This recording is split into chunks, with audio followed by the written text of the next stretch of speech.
Como saben, esto es parte de las conversaciones que tenemos en Esglobal con nuestros suscriptores y suscriptoras. Es una forma de acercarnos, de ofrecer lo que tenemos, que es la capacidad de tener en nuestro entorno a gente que sabe mucho de las cuestiones globales en sus más diversas facetas. Y hoy tenemos el gusto de tener con nosotros a Augusto López Claros, que es el fundador, entre otras muchas cosas, es el fundador y presidente del Global Governance Forum, una organización dedicada a estudiar, analizar y promover los debates sobre la gobernanza global, pero que viene de una trayectoria larga e intensa en instituciones financieras internacionales.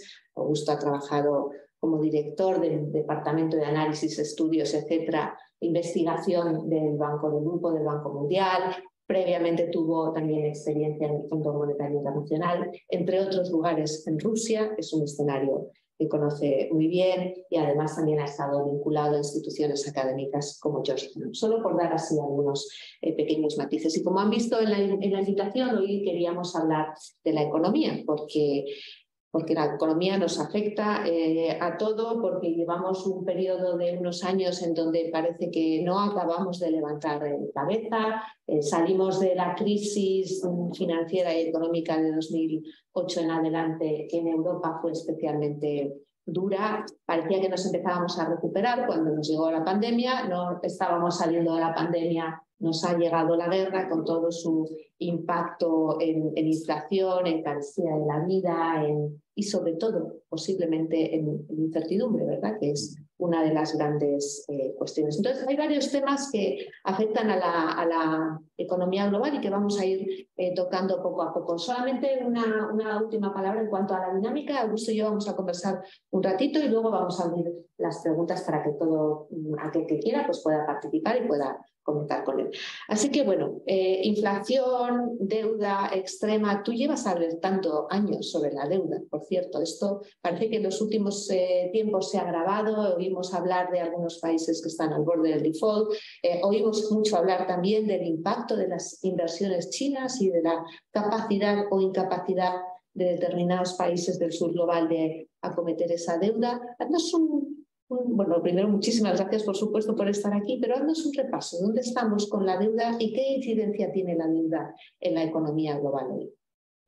Mira, digamos, te referiste a la crisis del año 2008-2009, ¿no? Y una de las herencias de esa crisis era de que en ese momento hubo unas intervenciones muy masivas por parte de los estados para lidiar con el impacto de la crisis, como consecuencia de lo cual, digamos, tuvimos un aumento muy grande en los niveles de endeudamiento. Me refiero específicamente al endeudamiento público, pero voy a decir algo sobre el endeudamiento privado también en unos minutos, ¿no? Y luego, cuando finalmente llegamos al año 2019, de pronto, mirando hacia la década anterior, vemos que el caso de España no es atípico, ¿ya? España en el año 2007, el año antes de la crisis, tenía unos niveles de endeudamiento público del 36% del Producto Interno Bruto, ¿ya? Llevas tú al año 2019, el año antes del COVID, y estamos en el 100% del Producto Interno Bruto. Y luego te trasladas al 2020 y de pronto estamos en el 120 del Producto Interno Bruto. Es casi una triplicación de los niveles de endeudamiento público en un periodo de 12 años, ¿no? Y eso enfatizo, no es que España es atípico. España es, digamos, un poco la regla de lo que se ha visto a nivel de todo el mundo, ¿no?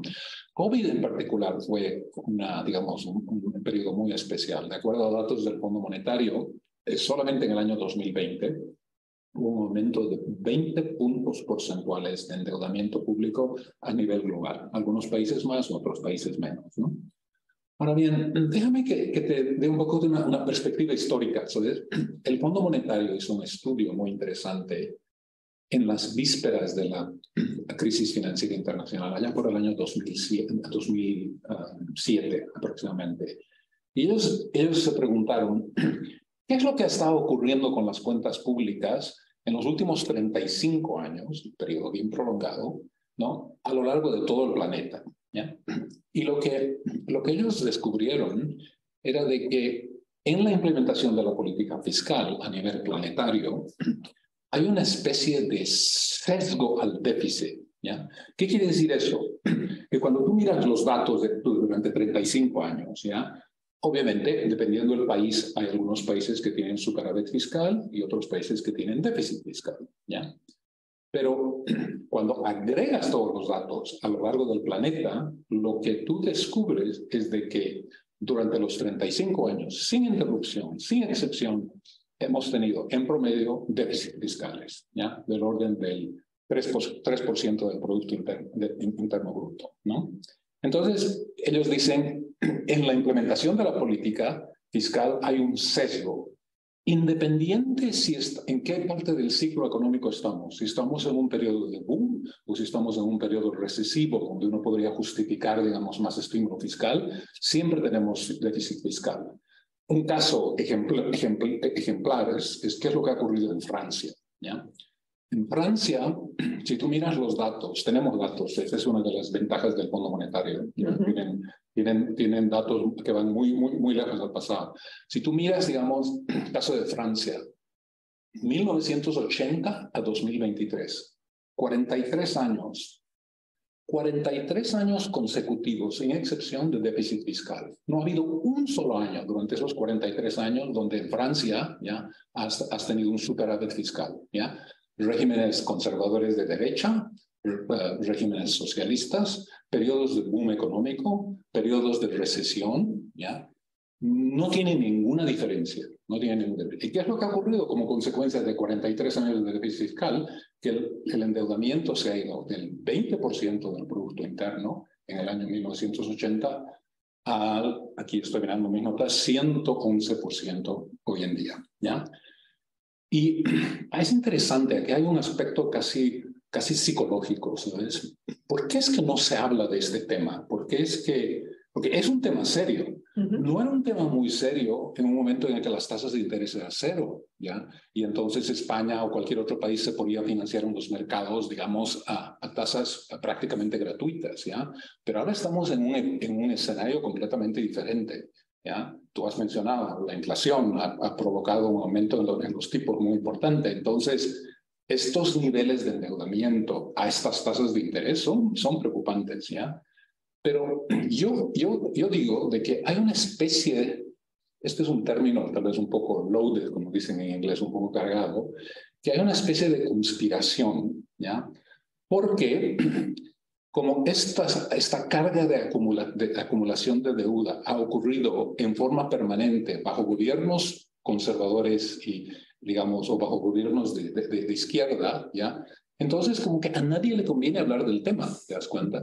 Es como que pretendamos de que no hay un problema, porque en el momento en el que un gobierno de un lado del espectro político del otro comienza a criticar, entonces el otro va a contestar y decir, bueno, pero es momento, hace 5 años usted ha estado en el poder, ¿ya? Y los datos van a demostrar de que durante esos 5 años la deuda comenzó aumentando, ¿no? Siguió aumentando. Has mencionado precisamente el momento actual con esa elevada inflación, has mencionado los estímulos que hemos tenido en la economía en los últimos años para paliar estas sucesivas crisis y el efecto que ha tenido sobre la deuda. Ahora hay un clamor en muchos países por retirar esos estímulos y, entre otras cosas, para combatir la inflación. ¿Dónde está el equilibrio? ¿Cómo se puede alcanzar el equilibrio? ¿Debemos seguir endeudándonos? ¿Es necesario retirar ya los estímulos no solo para combatir la inflación? ¿Pueden asumirlo nuestras economías? Estoy hablando sobre todo de las economías occidentales, claro. Ya.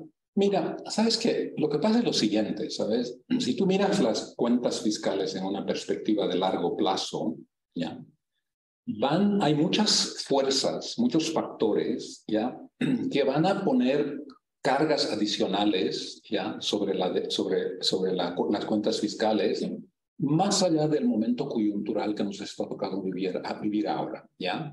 Que es, digamos, post-crisis, donde tal vez uno puede justificar todavía algún tipo de estímulo, etcétera, etcétera. Pero en el largo plazo tenemos muchas cosas. Por ejemplo, el envejecimiento de las poblaciones, ¿ya? Es un fenómeno generalizado, que es algo que va a afectar a España, está afectando a Italia, a Japón, a muchos países, incluso a la China, no este año, pero es algo que viene encima, ¿cierto? Y entonces, todas las proyecciones que han hecho organismos como la OECD, el Fondo Monetario, ¿no? básicamente son sumamente preocupantes, ¿ya? Digamos, lo que estas proyecciones dicen es que en un mediano o largo plazo, incluyendo Estados Unidos, son países que no van a tener la capacidad de cumplir las obligaciones fiscales que tienen con gastos médicos, gastos en pensiones, etcétera, etcétera, ¿no? Entonces, ¿cuál es la respuesta a esa pregunta? Tiene que haber una consolidación fiscal, tiene que haber algún tipo de digamos, política que vea las cuentas públicas no en el momento de la coyuntura de los siguientes 6 meses o la siguiente elección, sino en el largo plazo de 20, 30 años. Algunos países están haciendo eso. Los suecos, los noruegos, los países escandinavos en general, no solamente tienen niveles de endeudamiento mucho más bajos que Francia, España, Italia, etcétera, sino que además ellos implementan sus políticas ya con esta visión, ¿no?, de largo plazo. ¿Cuáles son las cargas que nuestro presupuesto va a enfrentar de aquí a 20, 30 años? Y por lo tanto, ¿cuál es la política fiscal que es coherente hoy en día con esa perspectiva de largo plazo? Cambio climático va a poner mucha presión sobre el gasto, ¿ya? Vamos a tener que lidiar con las consecuencias del cambio climático, ¿ya? Un huracán hace unos años que azotó New Jersey y Nueva York, ¿ya? Y el costo de limpiar y de, digamos, reconstruir algunas de las infraestructuras que fueron destruidas en Manhattan y en Nueva York, $65 billones, ¿te das cuenta? Entonces, esa perspectiva de largo plazo lamentablemente no es todavía parte del debate político, ¿ya? Como lo dijo un colega mío del Fondo Monetario una vez, ¿ya? Los políticos dicen,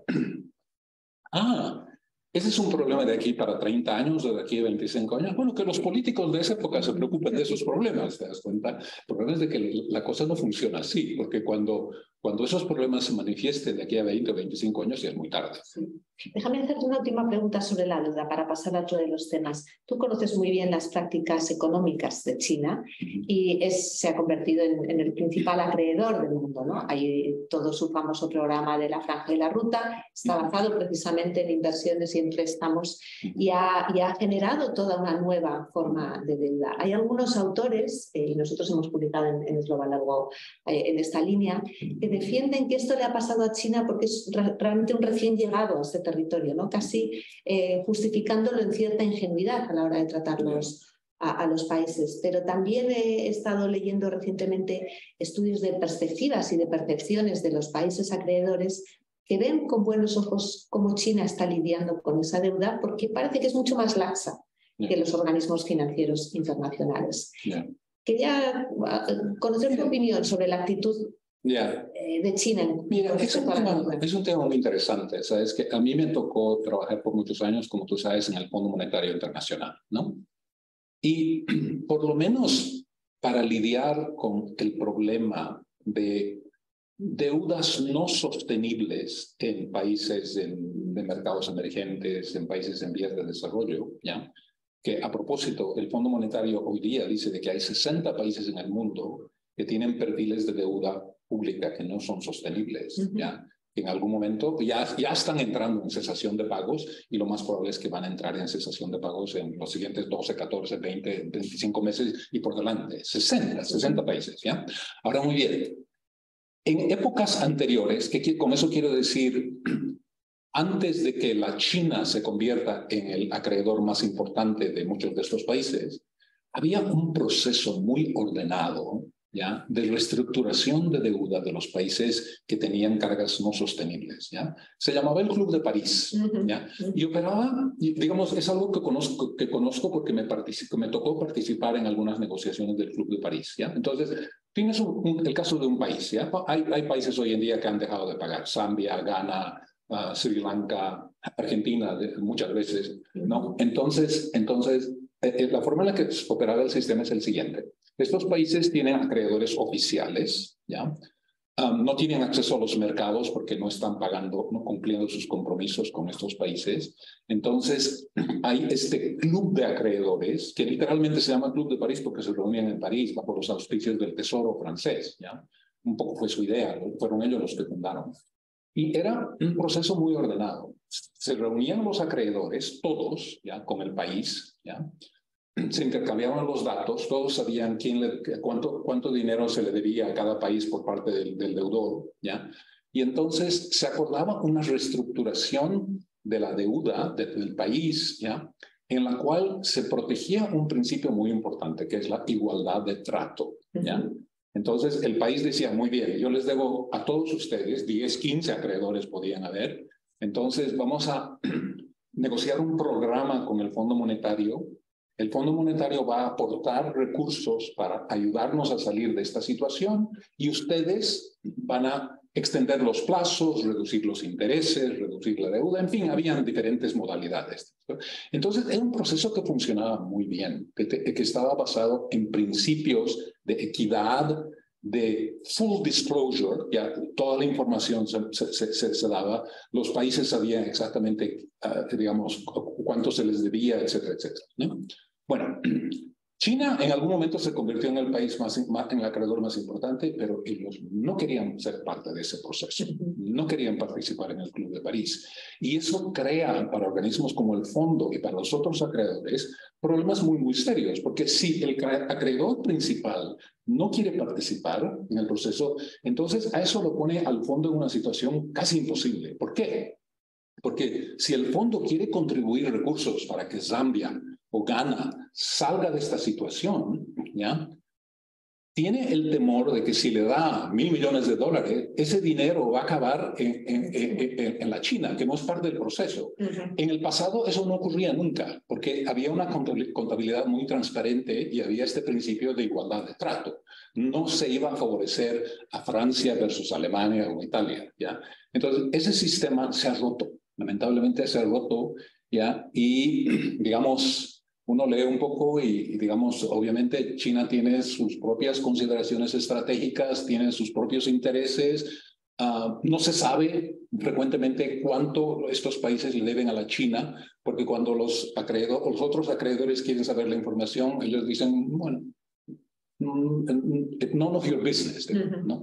Entonces, eso es por el motivo por el cual muchos de estos países que han entrado en cesación de pagos, que en el pasado se hubieran resuelto la crisis rápidamente en este contexto negociado del Club de París, hoy en día están años, digamos, con incertidumbre, porque nadie puede mover el proceso.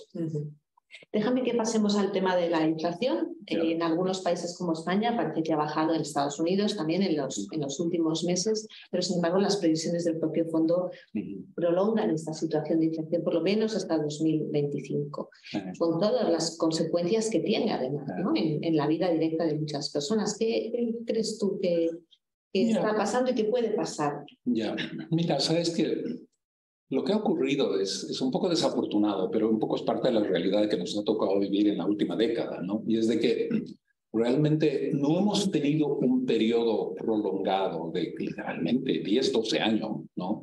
Donde las tasas de interés estaban, digamos, en el suelo, ¿no? Es decir, digamos, simplemente no hay un precedente histórico, ¿no? Que nos diga, para salir de un periodo, digamos, prolongado de tipos de interés muy, muy bajo, esto es lo que se puede hacer. O podemos, estas son las experiencias de las que podemos sacar lecciones que nos van a ayudar en este momento, ¿ya? Entonces, cuando digamos, comenzó a acelerarse la inflación, ¿ya? Un poco por digamos, el aumento de la demanda después de la calamidad del COVID, ¿ya? Las fábricas que se habían cerrado durante 18 meses, de pronto, digamos, el sector de la construcción está comenzando a reanimarse, ¿ya?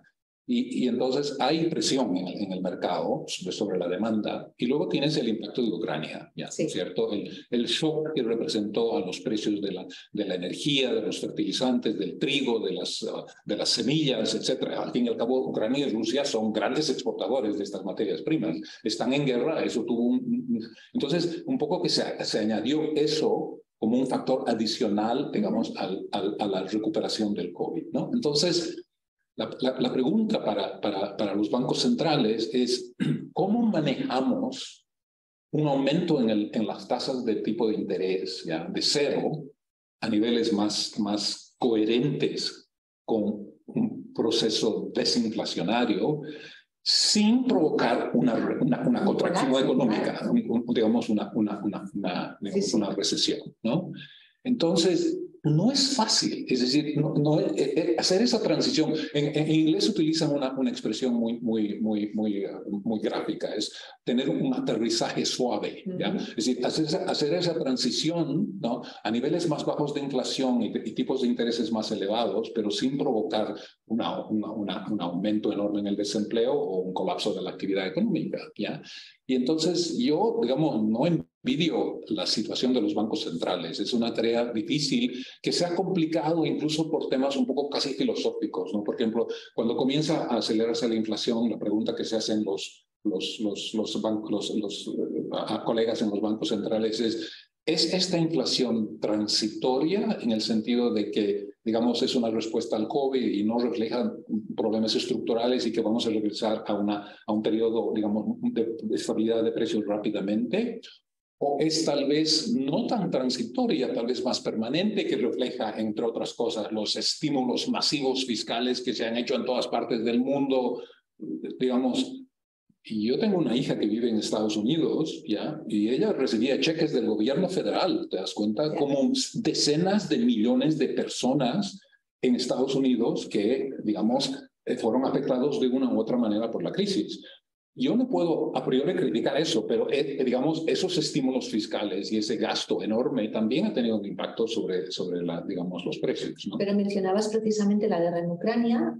Parece que en el último, bueno, desde que empezó la guerra, después del pico inicial de impacto de inflación y de otras cuestiones, también en la propia disponibilidad de alimentos, de fertilizantes, etc., parece que nos hemos ido acomodando, pero vemos que hay episodios como el de la presa que estamos viviendo ahora que tienen un nuevo impacto. Entonces, claro, ¿esperas que en ese sentido no solamente otros factores de más, no solo esas tendencias de más largo plazo, pero que la propia guerra pueda seguir causando este impacto profundo en la inflación y en otras variables económicas? Mira, ¿o lo hemos más o menos gestionado? Yo creo que con el tema de la inflación estamos teniendo, digamos, cierto éxito. ¿Ya? Tú has visto las últimas cifras de inflación que han salido en Estados Unidos, en Europa, en algunos otros países. Claro, obviamente hay excepciones, ¿no?, como Turquía, digamos, o Argentina, que son casos digamos, peculiares, ¿no?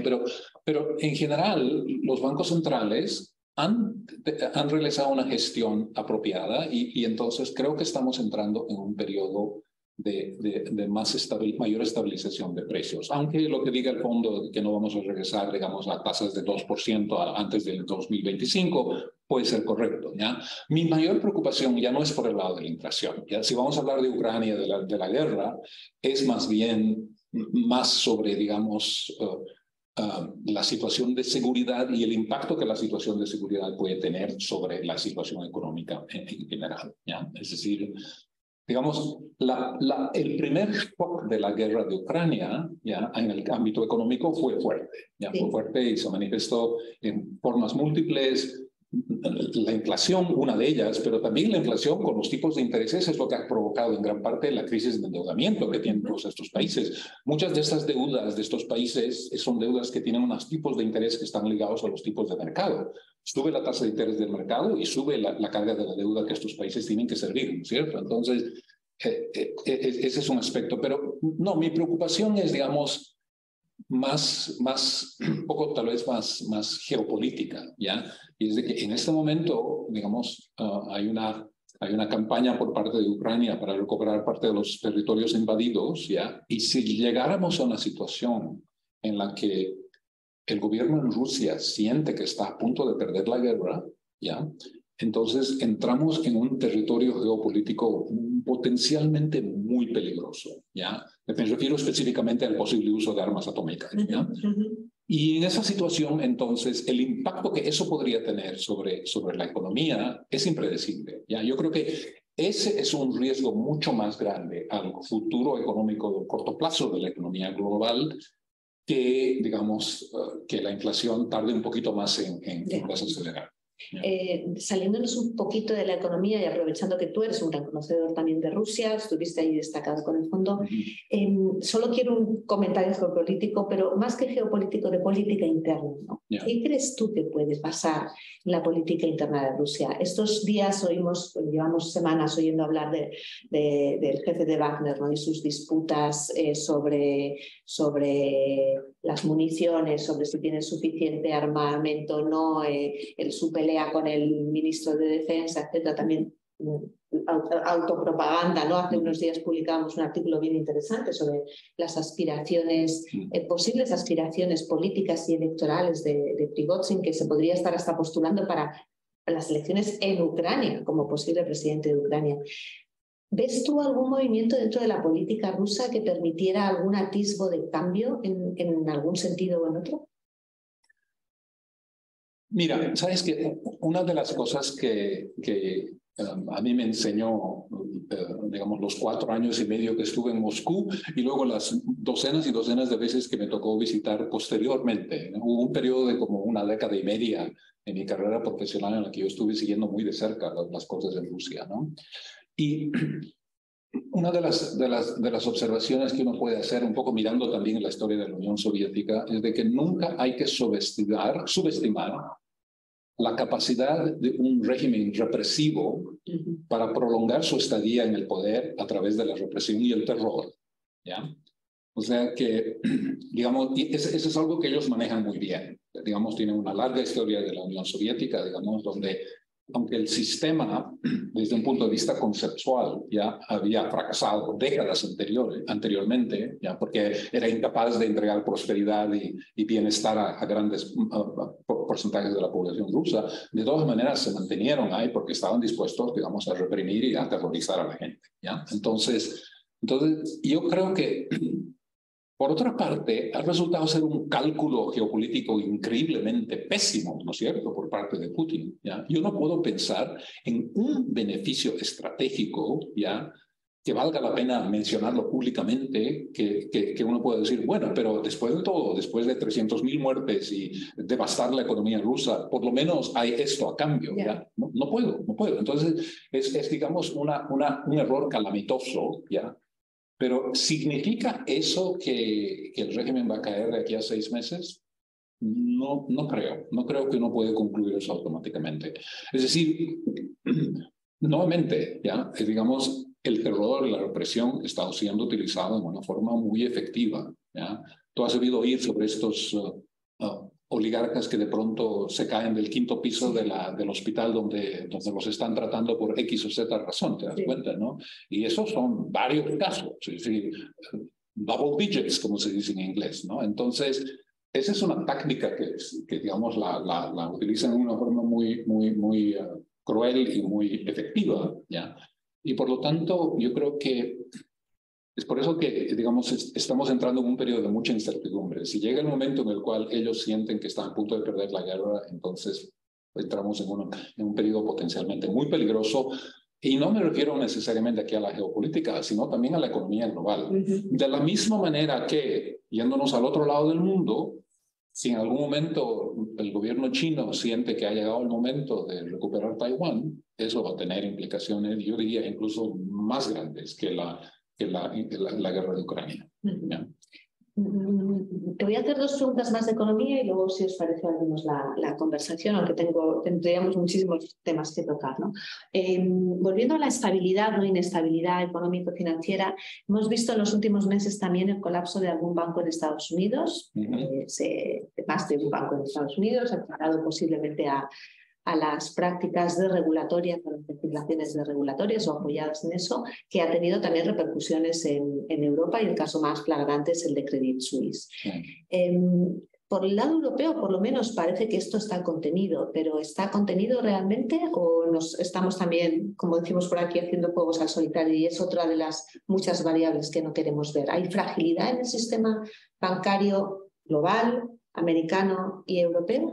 Mira, es un tema muy interesante, ¿sabes? Es algo que, digamos, a mí me ha interesado y lo he seguido un poco de cerca, ¿no? Yo creo que el caso de los bancos americanos, Silicon y Signature y Silvergate, estos 3 bancos medianos que colapsaron, yo creo que es muy diferente del caso de Credit Suisse, ¿ya?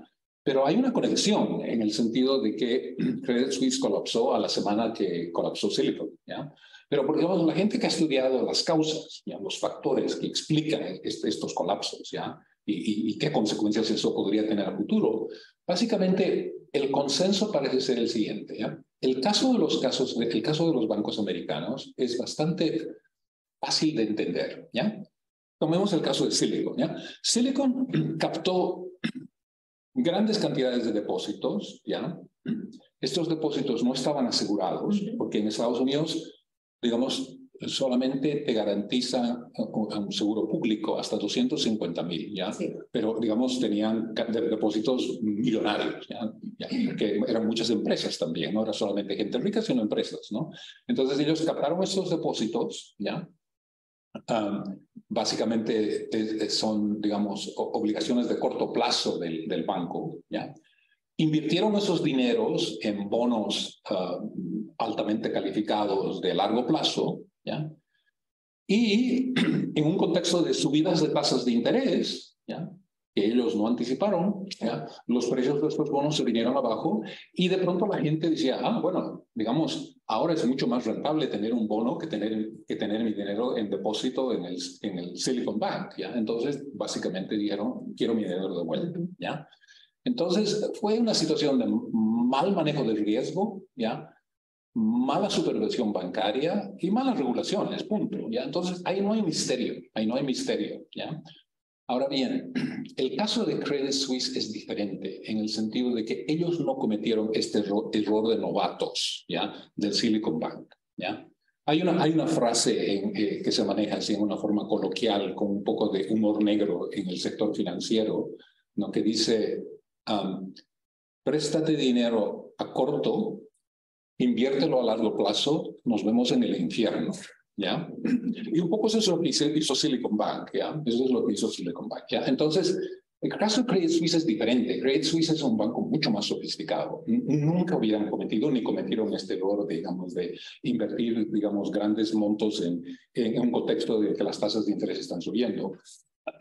Es cierto, tuvieron uno que otro mal negocio, uno que otro mal cliente, ya estuvieron un poco en las noticias, en el Financial Times, etcétera, etcétera, pero era un banco bien capitalizado y con unos estados de cuenta bastante fuertes, ¿ya? Entonces la gente dice, bueno, ¿cómo puede un banco, ya, mucho más grande que Silicon, ya, con una historia de, digamos, de más de 100 años, ya, de pronto, digamos, colapsar completamente, ¿ya? Y entonces comienzas a investigar un poco y lo que descubres son unas cosas interesantes. Primero, la corrida que hubo con Silicon fue increíblemente violenta, ¿ya? Es decir, en el primer día, 25% de los depósitos desaparecieron. Para el segundo día, las autoridades, digamos, supervisoras en Estados Unidos se dieron cuenta de que 62% de los depósitos iban en el segundo día. Entonces lo cerraron. Tuvieron que cerrarlo, simplemente, ¿ya? Entonces, la pregunta es, ¿por qué? Digamos, ¿cómo es que pueden haber estas corridas, ¿ya? Y cómo es que estas corridas en Silicon afectaron a un banco, Credit Suisse, que tenía una situación mucho más potente, mucho más poderosa, ¿ya? Y entonces lo que la gente dice son un factor. Primero, tecnología, ¿ya? Hoy en día, a diferencia de hace 20 o 30 años, resulta que tú puedes transferir tu dinero en tu teléfono, ¿ya? Casi instantáneamente, ¿ya? Si de pronto tienes el sentimiento de que este banco está en problemas, ¿ya? Literalmente en tu teléfono, mientras estás en el taxi, estás transfiriendo tu dinero a otro banco, ¿ya? Entonces ese es un aspecto. Luego, estos bancos, como dije, no tenían protección de seguro, ¿ya? Y el factor más interesante, ¿ya? Que la gente está enfocada, es de que Twitter y Facebook, ¿ya? En la época de la crisis financiera del 2008, no tenían la huella digital, la huella, digamos, que tienen hoy en día, ¿ya? Y básicamente lo que llevó al colapso de un banco como Credit Suisse fueron rumores y desinformación, ¿ya? A través de Facebook y Twitter, ¿ya? Que básicamente, digamos, llega un momento en el que no hay cantidad de capital ni de liquidez que pueda tener un banco si es que es básicamente atacado, ¿ya? Por desinformación y rumores. que básicamente dicen, no, este banco está acabado, ¿ya? Y entonces, eso a su vez está llevando a una pregunta muy importante que viene digamos, a tu pregunta, y es, digamos, ¿qué dice eso respecto de las vulnerabilidades del sistema financiero? Porque si le ha ocurrido eso a Credit Suisse, ¿ya? Bien capitalizado, con mucha liquidez, entonces le puede ocurrir a cualquiera. Y si le puede ocurrir a cualquiera, entonces, ¿dónde estamos? ¿Te das cuenta? ¿Dónde estamos? Es decir, ¿qué? Entonces la siguiente vez es UBS, ¿ya? Entonces, ya, pero... No, entonces ahora o JP Morgan o te das cuenta, es decir, entonces eso está llevando a un debate muy interesante que no se va a resolver en los siguientes meses, ¿no? Que es un poco incluso sobre la naturaleza del sistema bancario. Hay gente que dice, no, el problema con Credit Suisse es que era un banco universal, era un banco que estaba metido en todo, ¿ya? Estaba financiando la compra de yates de oligarcas, ¿ya? Pero también estaba administrando los activos de gente, digamos, de medianos recursos, ¿ya? Es decir, no había una área del sistema de intermediación financiera en la que Credit Suisse no tenía sus manos, ¿ya? Y entonces hay gente que dice, ese modelo bancario ya no funciona en un contexto de rumores, desinformación y, digamos, un poco las características del mundo hoy en día, ¿ya? Entonces hay gente que dice, no, lo que tenemos que hacer es regresar a lo que se llama un narrow banking system, una visión de la banca que es mucho más estrecha, ¿ya? Y mucho más segura. Entonces, en ese modelo, un banco básicamente va a aceptar depósitos, va a invertir los depósitos en bonos, digamos, para pagar los intereses y punto, ¿ya? Y bueno, dices, bueno, ¿quién financia la construcción de viviendas? ¿Ya? Bueno, otras organizaciones, otras instituciones especializadas en esos campos lo van a hacer. Es como una especie de desegregación del sistema financiero. Pero hay gente que cuando oye eso se horroriza, porque entonces dice, bueno, ¿cuál es el futuro de estos grandes bancos universales? ¿Te das cuenta? Estás diciendo de que no tienen futuro, ¿ya? De que lo que le ha ocurrido a Credit Suisse le puede ocurrir a cualquiera. Y cuando le ocurre ya es muy tarde, ¿ya? ¿Y cuál es el rol de los bancos centrales en dar digamos, un cierto grado de seguridad, digamos, a los bancos, pero luego entras en temas de, digamos, de moral hazard, ¿cómo se dice moral hazard? Daño moral. Digamos, es la situación en la que, porque la gente sabe que un gobierno no va a permitir que un banco fracase nunca, ¿ya? Entonces, y el banco sabe que el gobierno no le va a dejar fracasar nunca, entonces comienzan a tomar riesgos muy grandes y entonces se crea una situación, digamos, donde hay conflicto de intereses, ¿cierto? Entonces, ¿cómo protegernos de eso también? Es muy complejo, porque yo creo que no hemos visto la última parte de esta historia, ¿ya? Pero lo que sí es shocking, como dicen, es de que un banco como Credit Suisse dejó de existir en una semana. Sí. Voy a pasar ya la palabra a la audiencia, tanto los que están aquí en la sala como los que están online. Igual podemos ya ver a los que están online la participación. No sé si en cuanto podáis nos cambia la pantalla, pero bueno, quien quiera intervenir, yo tengo muchas más preguntas que hacerte, o sea que si hay preguntas, estupendo, y si no, pues seguimos nosotros la conversación. Vale, yo tengo dos preguntas. Bueno, ante todo, gracias por la conversación tan interesante, Cristina Augusto.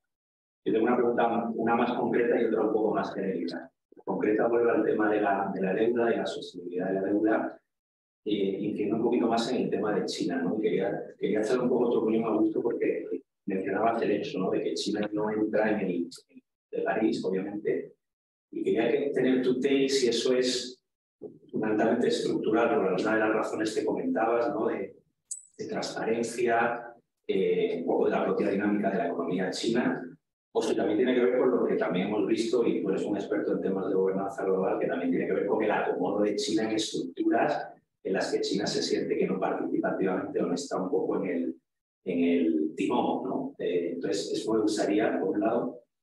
Y por otro lado, un poco más amplio, quizás un tema que no hemos tocado, y esto un poco es mirar hacia el futuro de la economía, ¿no? O sea, ¿qué es lo siguiente?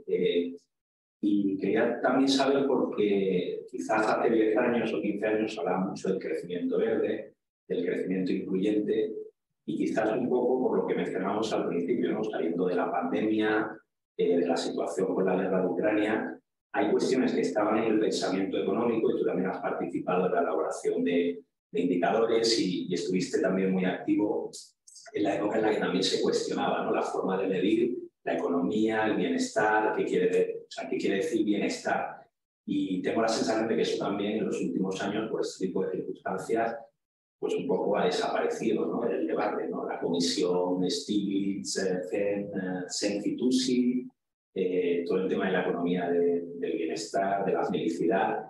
Tengo la sensación de que ha desaparecido un poco del debate, cuando hace muy poquito tiempo estaba bastante presente y había una sensación de que se podía avanzar, ¿no? En ese sentido, el famoso debate de ir más allá del PIB, ¿no? Y al final tengo la sensación de que estamos nuevamente un poco en los discursos tradicionales. Entonces quería saber también un poco por dónde crees que va la discusión y el debate en ese sentido. Ya, no, preguntas muy interesantes. ¿Puedo contestarlas o quieres? Sí, sí, ¿te parece? Sí, cómo no. Gracias, Ángel.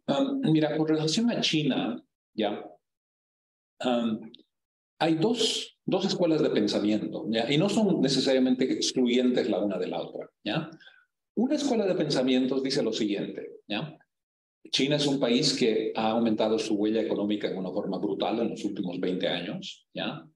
Y sin embargo, no se ha reconocido dentro de los sistemas de gobernanza interna de organismos como el Fondo Monetario, el Banco Mundial, digamos, ese mayor peso que tiene en la economía global. ¿Ya? Y eso es cierto. Por ejemplo, te doy un dato muy interesante. El poder de voto de Estados Unidos, ¿ya?, en el Fondo Monetario Internacional es del 17,4%, ¿ya? El poder de voto de la China es 6,4%, ¿ya? O sea, menos de la mitad, ¿te das cuenta? Y digamos, de acuerdo a los indicadores que se utilizan, ¿ya?, para medir el tamaño de una economía, de acuerdo a uno de ellos, ¿ya?, China ya es una economía más grande de Estados Unidos, ¿ya? De acuerdo al otro, que utiliza, digamos, traduce el PIB en la moneda doméstica a dólares utilizando el tipo de cambio actual, ¿ya? Estados Unidos todavía es una moneda, es una economía más grande. El punto es de que en los escasos años, ¿ya?, China va a ser la economía más grande del mundo, ¿ya? Entonces, una escuela de pensamiento dice, lo que ha ocurrido es de que como a China no le han dado el peso que le corresponde, ¿ya?, siguiendo los mismos criterios que utilizan dentro de la organización, entonces China ha comenzado a actuar de una forma muy independiente, ha comenzado a crear nuevas estructuras financieras, nuevos bancos, ¿no? Y un poco se ha ido distanciando de este sistema de cooperación internacional en temas económicos y financieros, ¿ya?, porque, digamos, siente de que no han servido, el sistema no ha sabido reconocer su peso verdadero, ¿ya? Esa es una interpretación, ¿ya? La otra interpretación es que no, pero es que la China, digamos, es un país donde, digamos, no hay transparencia, donde, digamos, no hay un sentimiento, digamos, o una tradición de, digamos, de cooperación en estos temas, digamos, dentro de lugares como el Club de París, ¿me entiendes? ¿Por qué? Y eso es algo que yo lo he visto de cerca en el Banco Mundial, ¿ya? Para que China participe en el Club de París, ¿ya?, una de las cosas que China tiene que hacer es tiene que poner sobre la mesa exactamente cuáles son los montos que ha prestado a todos los países potencialmente deudores que quieren una reestructuración a través del Club de París. China no va a hacer eso, no va a hacer eso. Y digamos, a mí me ha tocado vivir eso en carne propia en el Banco Mundial, ¿no? Te cuento un ejemplo muy a la carrera, ¿ya? En el Banco Mundial habíamos elaborado unos indicadores para medir la calidad del, digamos, del clima de inversiones en los países, ¿no? Había un indicador en particular donde estimábamos el número de horas que le toma a una empresa en 190 países del mundo, ¿ya?, que le toma a una empresa cumplir sus obligaciones tributarias, ¿ya? Y teníamos, por lo tanto, un número para la China, ¿no? Entonces, en un viaje que yo fui a la China hace algunos años, ¿ya?, mis interlocutores por el lado del gobierno cuestionaban esa cifra y decían, mira, esta cifra es muy alta, ¿ya? Nosotros hemos hecho una encuesta acá en la China de 400 empresas, ¿ya?, para ver cuánto tiempo les toma cumplir sus obligaciones tributarias, y la cifra que sale de esa encuesta es mucho menor que la cifra que ustedes en el Banco Mundial están publicando en sus informes. Entonces yo le digo al señor, muy interesante, pues muéstrenme la encuesta y vamos a conversar. Acá tengo mi equipo, ¿no? Nos vamos a remangar las mangas de las camisas y vamos a ver si es que estamos hablando de la misma cosa. Para empezar, quiero ver cuál es la metodología que usted está utilizando para hacer esas estimaciones. Y el señor me viene y me dice, no, esa encuesta es secreta. Y ahí terminó el tema, ¿te das cuenta? Ahí terminó. A pesar de que no nos dieron la encuesta y nosotros seguimos publicando nuestra cifra en la que teníamos, digamos, fe en base a nuestras metodologías, ¿no? Ellos siguieron protestando el hecho de que publicamos una cifra que desde su perspectiva era muy alta, pero no estaban dispuestos a compartir una encuesta, ¿te das cuenta? ¿No? Entonces yo puedo entender por qué China no quiere participar en el Club de París, ¿ya? Porque muchas de estas deudas son poco transparentes, han ido a financiar quién sabe qué tipo de proyectos, ¿ya? Y eso tal vez los hace sentir un poco vulnerables, ¿ya? El problema es de que si China fuera Bélgica, ¿ya? No pasa nada, ¿ya? No pasa nada, un país pequeño no es un acreedor particularmente importante, pero es que China ahora es el acreedor más grande del planeta, te das cuenta, y de muchos de estos países, ¿ya? Entonces, no tener acceso a esa información es un problema serio, ¿ya? Entonces, yo creo que la verdad es un poco una combinación de esos dos factores, ¿ya? Estas dos escuelas de pensamiento no se excluyen la una de la otra. Con relación al Producto Interno Bruto, digamos, mira, yo creo que este debate que tú sientes que de pronto se ha olvidado, yo creo que eso es momentáneo. Yo creo que eso es momentáneo. Vamos a regresar, porque hay creciente preocupación, ¿no? De que estos indicadores que estamos utilizando para captar, digamos, alguna medida del bienestar, no están creando incentivos perversos, para empezar, ¿ya? En un momento en el que estamos tratando de hacer esta transición a una economía no renovable, necesitamos mejores indicadores que nos permitan hacer una evaluación más adecuada de lo que contribuye al bienestar humano. Y evidentemente el PIB ya no funciona, tiene demasiados problemas, ¿ya? Pero nos está tomando tiempo, ¿no? Un poco apartarnos de esta larga tradición historia, de esta obsesión que tenemos con el PIB, ¿ya? Indicadores alternativos hay, no es un problema de falta de conocimiento o de metodología, es más un problema de voluntad política, ¿ya? Y en este momento, digamos, los gobiernos están preocupados con otras emergencias, ¿ya? Y no le han dado a este tema, digamos, la importancia política que merece. Vamos a darle la palabra a Natividad Fernández y luego a Roberto Mansilla. Si te parece, tomamos ambas preguntas y les contestas. Natividad, por favor. Muy bien, muchas gracias. Buenas tardes y me alegro mucho de poder saludar a dos buenos amigos como Augusto y Cristina. Muy interesante la conversación. Quería hacer una pregunta muy concreta con respecto a la deuda de países de Oriente Medio. Y estoy pensando en concreto en Jordania. Y si también en estos países está involucrada por el medio China y tienen deuda con respecto a China. La verdad es... ¿Te parece que tomamos también la de Roberto y contestas a las dos? Roberto, por favor. No te oímos. Buenas tardes. Agradecido pues por la invitación. Sí, lo que quería preguntar era, últimamente estamos observando que pareciera que se estuviera confeccionando una especie de eje euroasiático sino-ruso y estamos viendo mecanismos alternativos desde el punto de vista financiero y económico a nivel internacional también vía BRICS. ¿Usted cree que estamos ante una remodelación digamos, bastante drástica de la arquitectura económica internacional después de la Segunda Guerra Mundial y al mismo tiempo que pueda contrarrestar la hegemonía occidental en la economía global? Tenemos otra pregunta aquí atrás. Si te parece, tomamos y ya respondes a todas. Por favor. Es una ligada a vos, pero básicamente es lo mismo. Has estado comentando el tema de las deudas y que parece ser que políticamente a nadie le interesa hablar seriamente de ese tema. Digamos, no 9 o 10 años incrementando los niveles de las multas, muchos que ha triplicado en algunos países donde hay deuda con respecto al PIB. Eso tiene algo que ver, me imagino que sí, ¿no? Que tiene algo que ver con esta forma de hacer política a nivel global, ¿no? No se habla de España, se habla de Inglaterra, porque las áreas se están inventando en el mundo entero. Está relacionado con el populismo, es decir, me voy indultando y, bueno, alguien pagará esto, esto es para el 2030, el que venga el carré, ¿no? Y la segunda cosa que está ligada también algo con la primera, bueno, yo creo que un tema con la anterior, ¿no? Había un economista que hace un año y pico en el país publicó un artículo conjuntamente con los economistas franceses en el que decían, oye, si el Banco Central, si debemos todos los estados tanto dinero al Banco Central, el Banco Central lo que somos nosotros, ¿para qué no vamos a estar pagando unos a otros? ¿No? Y oye, con esto controlamos la deuda internacional, ¿no? De que es un economista como Piketty, ¿no? O sea, que tiene que ver impresionado con ese artículo que sale.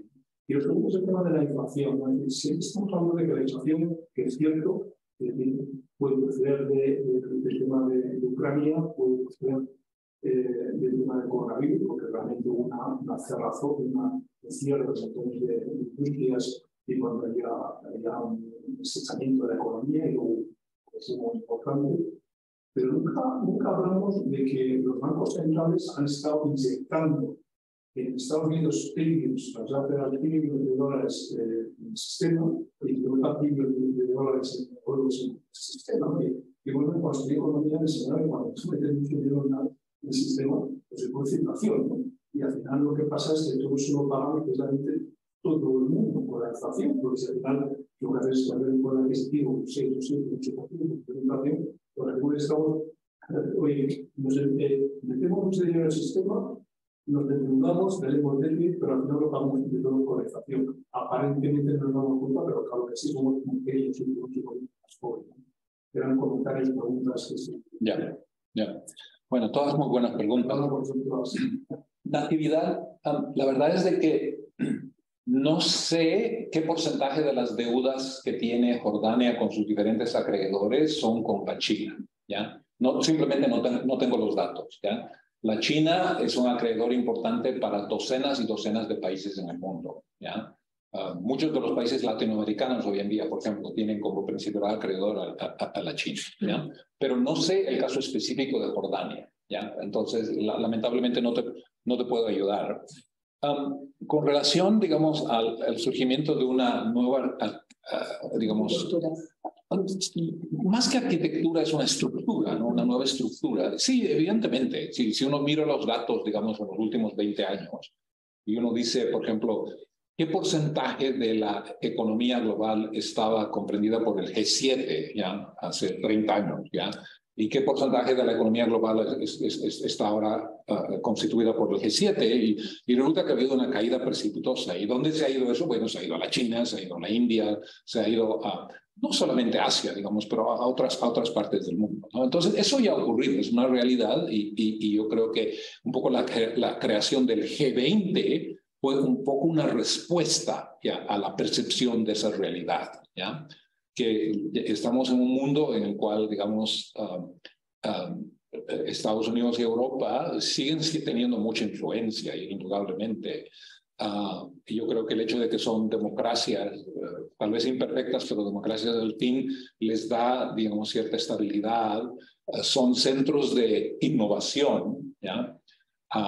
Digamos, yo estoy convencido, por ejemplo, que la capacidad de innovación que tiene un país, medida, por ejemplo, por el número de patentes que se registran, digamos, en las oficinas de patentes, está muy ligada digamos, al grado de libertad, de democracia que hay en sociedades. Sociedades autoritarias no son muy buenas llegado el momento de hacer mucha innovación en general. Entonces, pero aún si es que le das a Estados Unidos y a Europa crédito por todas estas cosas, ya, el hecho es de que hoy día vivimos en un mundo multipolar en el que potencias como la China y la India no solamente tienen una huella económica mucho más grande, sino también junto con la huella económica viene la influencia política, ¿cierto? Y ese es el mundo en el que vivimos. Y mientras más pronto Europa y Estados Unidos reconozcan eso, ¿no? Mejor. Y la respuesta razonable a esa nueva situación es que tenemos que colaborar, tenemos que cooperar a nivel internacional, digamos, que el mundo ya no es el mundo de 1945 en los que 4 países o 5 países, los miembros permanentes del Consejo de Seguridad, básicamente se podían autoproclamar a sí mismos como básicamente los managers, ¿ya? Los que iban a gestionar el planeta durante los siguientes 100 años. Ese mundo ha terminado y yo creo que eso tiene aspectos positivos, ¿ya? Mayor participación, mayor voz para poblaciones que tradicionalmente han sido ignoradas, Pero también tiene sus lados negativos, porque si algunas de esas grandes potencias son autoritarias y paranoicas, ya eso tiene sus propias consecuencias a nivel global y dificulta resolución de problemas como el cambio climático, la gestión del COVID fue en parte, digamos, más complicada porque bueno, el rol que jugó la China, etcétera, etcétera, ¿no? Entonces, hay indudablemente. Con relación al problema de la deuda, mira, no es la primera vez que hemos tenido altos niveles de endeudamiento público, ¿ya? Por ejemplo, si tú vas al periodo inmediatamente después de la Segunda Guerra Mundial, ¿ya? El endeudamiento público en Estados Unidos y en Inglaterra, ¿ya? Las dos potencias que salieron victoriosas de la Segunda Guerra Mundial, era altísimo, altísimo, altísimo. Pero ¿qué es lo que ocurrió en décadas posteriores, ¿ya? Una combinación de crecimiento económico rápido, ¿ya?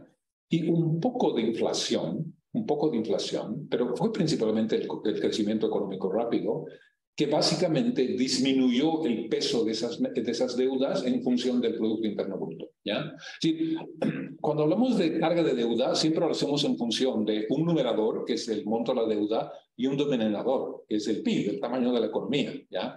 Entonces, ¿cómo reduces ese ratio, ¿ya? Reduces... Una forma de reducirlo es simplemente crecer el denominador. ¿Entiendes? Si la economía crece, esa relación disminuye. Y eso es lo que ocurrió en Inglaterra y lo que ocurrió en Estados Unidos. Para los años 70, 80, digamos, Francia llegó al 20% del Producto Interno Bruto, ¿ya? Entonces, un nivel muy cómodo, muy por debajo de Maastricht hoy en día, ¿no?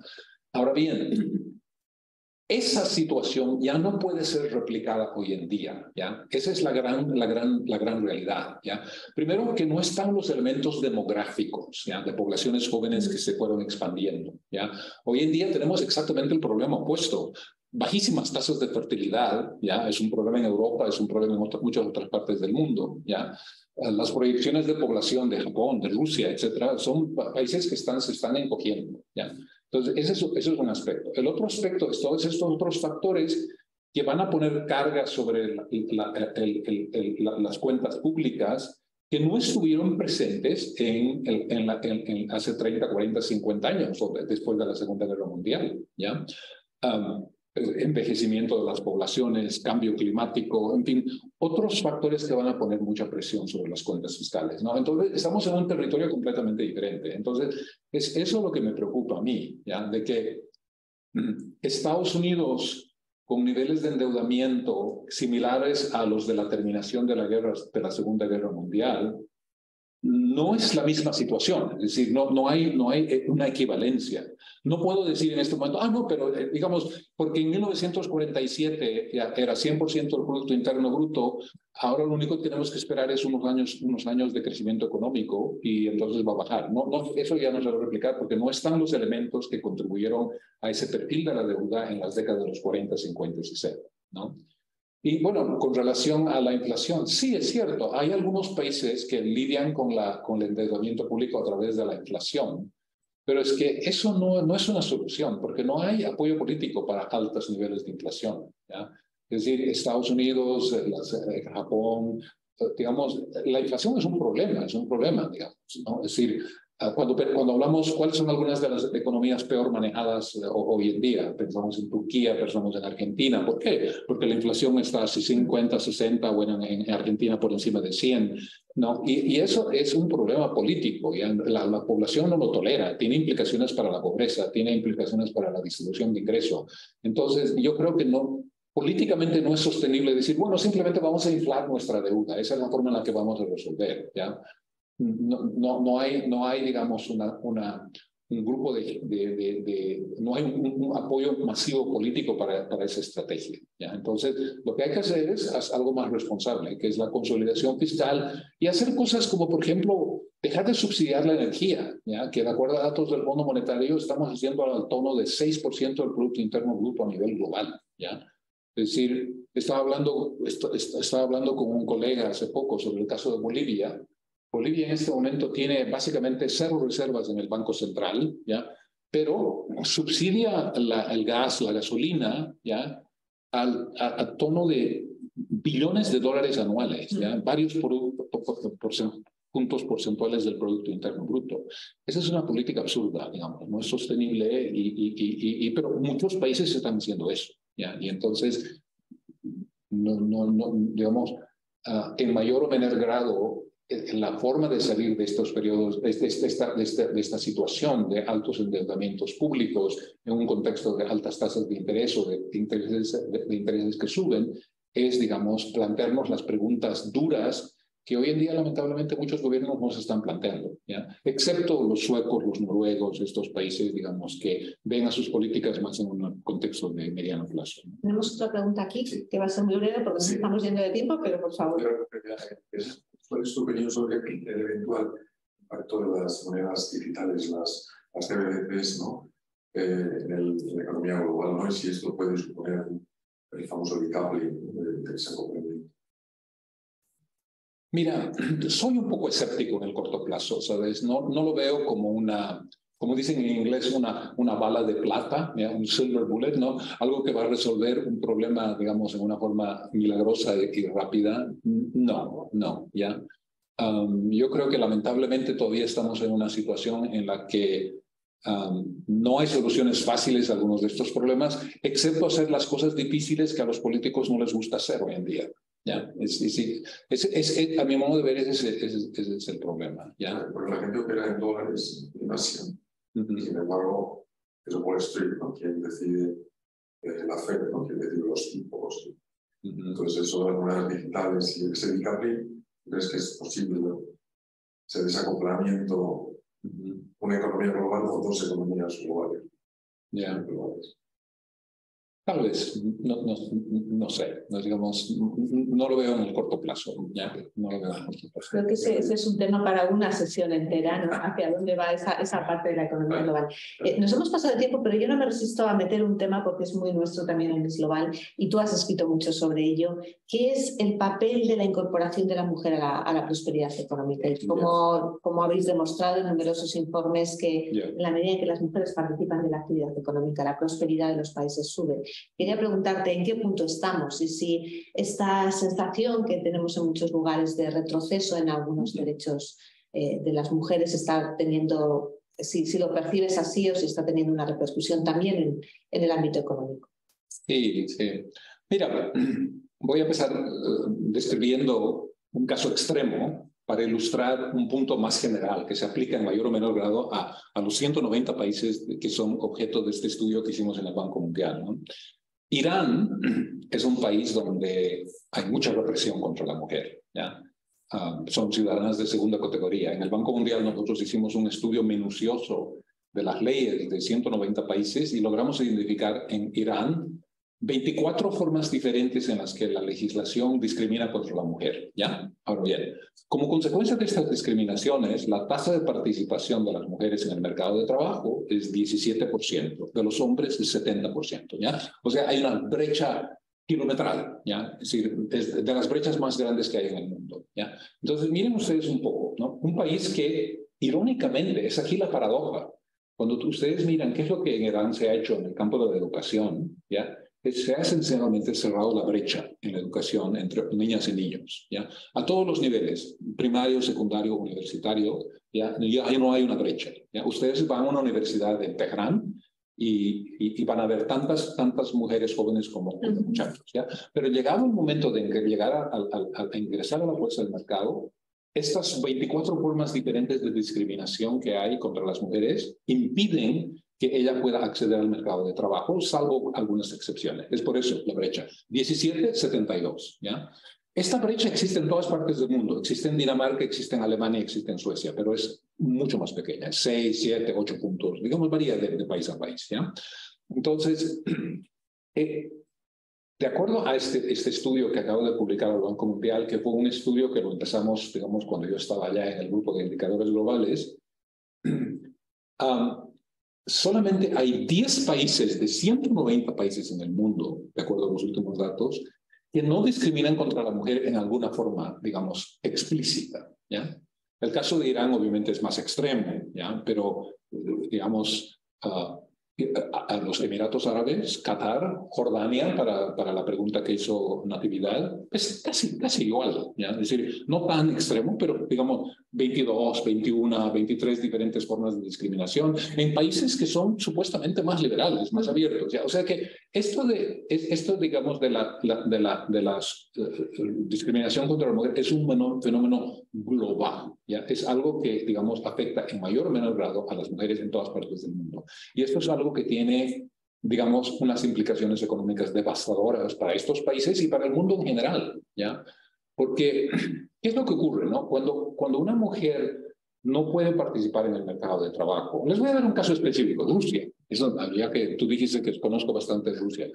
En Rusia, nosotros en el Banco Mundial identificamos 456 ocupaciones que le están prohibidas a la mujer. No 5, no 10, sino 456 específicas. Nosotros podíamos identificar una de ellas, ¿ya? Para darte un ejemplo. Una mujer está prohibida de ser conductora en el metro, ¿ya? De manejar los vagones del metro, ¿ya? Es un trabajo solamente para los hombres, ¿ya?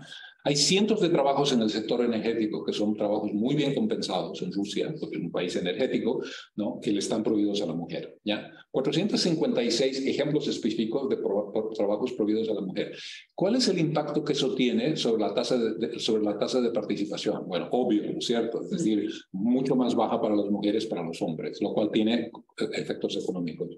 ¿Cuál es el impacto que eso tiene sobre la desigualdad económica? Bueno, si mitad de la población no tiene acceso a algunos de los trabajos más bien remunerados, obviamente eso va a empeorar la desigualdad económica, ¿ya? Pero incluso hay otros factores que operan más a nivel micro, Por ejemplo, hay estudios que se han hecho en el Banco Mundial y por otros académicos, ¿no? que dicen de que cuando la mujer trabaja y contribuye al ingreso de la familia, ¿ya? Hay una especie de distribución del poder político dentro de la familia. La mujer que aporta al ingreso de la familia tiene mucho mayor injerencia respecto de cómo se utilizan esos recursos. Bueno, lo que los estudios han demostrado es de que cuando la mujer tiene más injerencia en la utilización de los recursos, se gasta más en educación de los niños, se gasta más en salud. Las inversiones que hace la familia con el excedente de recursos que tiene tienen mayor rentabilidad y tienen mejores hábitos de ahorro. Las implicaciones económicas de eso son múltiples. Si se gasta más en la educación de los niños, se está invirtiendo en el capital humano de la siguiente generación. Eso tiene un impacto sobre el crecimiento económico. ¿Te das cuenta? Es decir, que de pronto entendemos mucho mejor cuáles son los costos asociados a la marginación de la mujer, ¿ya? A nivel económico.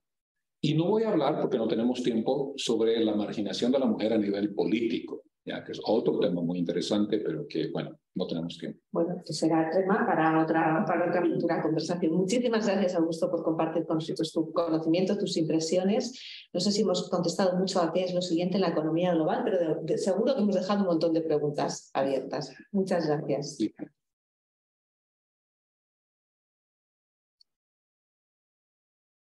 Entonces, gracias a todos por venir y gracias a quienes han participado en línea. Hasta la siguiente, que ya será después del verano.